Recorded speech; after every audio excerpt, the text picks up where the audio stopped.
Passive income atau penghasilan tambahan yang diperoleh di luar penghasilan pokok adalah impian finansial utama. Sayangnya, seringkali yang terjadi cuma sekedar angan-angan, bukan kenyataan.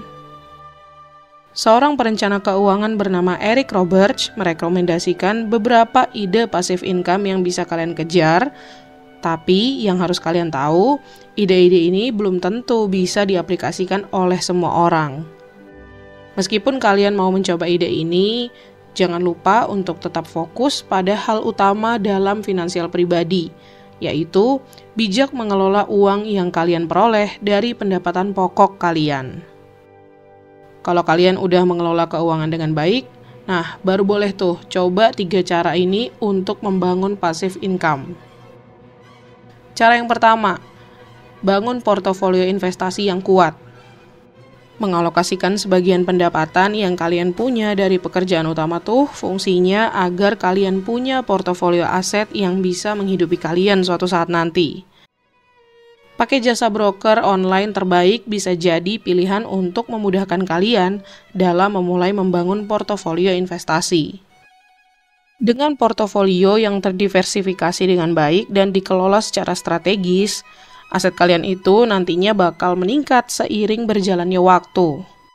Nanti di masa depan, kalian bisa ubah aset yang nilainya udah lebih tinggi itu menjadi uang tunai tanpa kalian perlu repot-repot bekerja. Kalian juga bisa dapat pemasukan dari aset tersebut lewat dividen atau laba yang dihasilkan. Ini adalah cara paling realistis yang bisa dicoba sama hampir semua orang yang pengen punya passive income.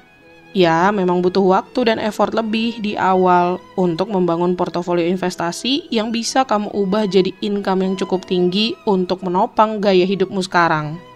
Makanya, penting untuk punya tabungan dalam jumlah besar saat kalian masih aktif bekerja, supaya kalian punya uang untuk dialokasikan buat membangun passive income di masa depan. Manfaat lain dari membangun portofolio investasi yang bagus ini adalah kalian yang pegang kendali sendiri atas aset kalian itu. Semakin banyak kalian menabung dan semakin sedikit pengeluaran kalian, maka semakin cepat kalian bisa membangun tingkat aset yang diperlukan untuk mengubahnya menjadi sumber passive income. Cara kedua, kalian bikin bisnis sendiri atau berinvestasi di sebuah bisnis yang udah ada. Kalian bisa menciptakan sumber passive income kalau kalian bisa bikin bisnis yang bisa berjalan tanpa kalian. Jadi ketika kalian mulai bisnis itu, kalian perlu nge-hire orang untuk mengerjakan usaha kalian atau membuat produk tanpa kalian harus ikut kerja. Meskipun gak ikutan kerja, kalian yang punya kepemilikan atas bisnis itu, termasuk keuntungan yang dihasilkan. Bisnis itu bisa di industri atau bidang apapun.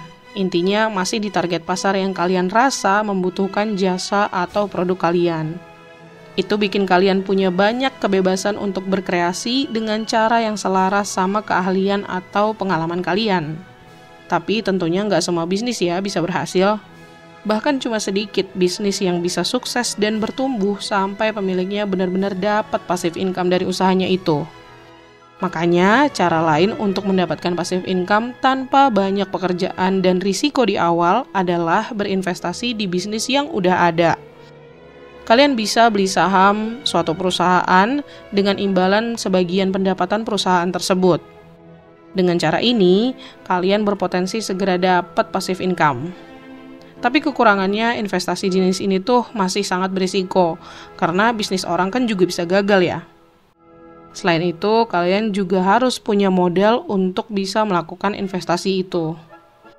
Kebanyakan orang mungkin nggak punya uang yang cukup besar buat beli saham suatu perusahaan. Jadi hal ini pun perlu kalian pertimbangkan karena kalian pasti butuh waktu untuk nabung uang yang cukup buat digunakan berinvestasi di bisnis. Cara ketiga, manfaatkan karya yang kalian hasilkan dari pekerjaan kalian saat ini untuk mendapatkan royalti di masa depan. Menjual hak atas aset berharga bisa jadi salah satu sumber passive income kalian.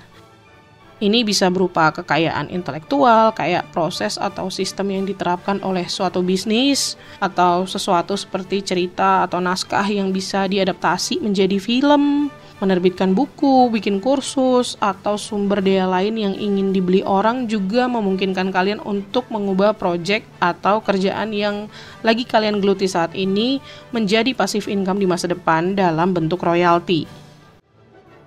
Tapi mungkin cuma sebagian kecil orang yang berhasil menggunakan cara ini sebagai sumber passive income mereka.